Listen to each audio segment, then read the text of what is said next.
there are so many false assumptions underlying this executive order.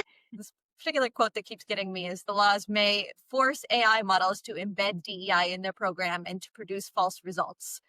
But the United States' AI regulatory framework must prioritize truth. And that's like the implication there is that the discriminatory outputs of the LLMs that have biased, racist impacts on people, like if you had an LLM, for example, assessing resumes that are submitted to government jobs, and say that LLM has a bias in it such that Black people get less Yeah. interviews or something like that, extremely likely to happen. The Colorado law, as stated, would make it have to not do that. Basically, like measure it and make sure that there's not a differential treatment there. Yeah. And Trump's argument in this executive order, or maybe David Sax's, is that Black people getting less interviews is true, and if you change it, that's false.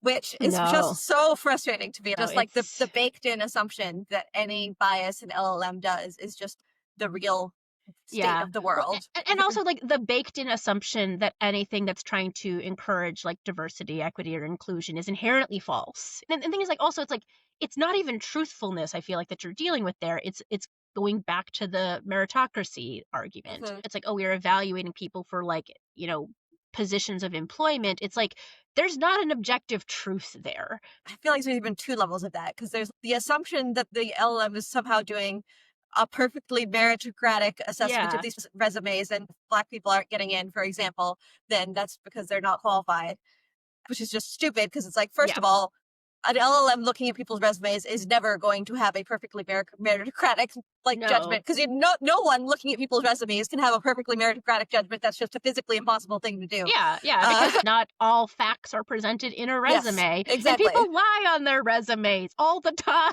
Yeah, so it's like, for sure. So like there's that one level of it, and then there's the second level of it, which is like people have proven that like even presented exactly the same resume with, say, different names at the top, an LLM will evaluate it differently. Just the name can change it. So it's clearly not just like pure objective meritocracy. No.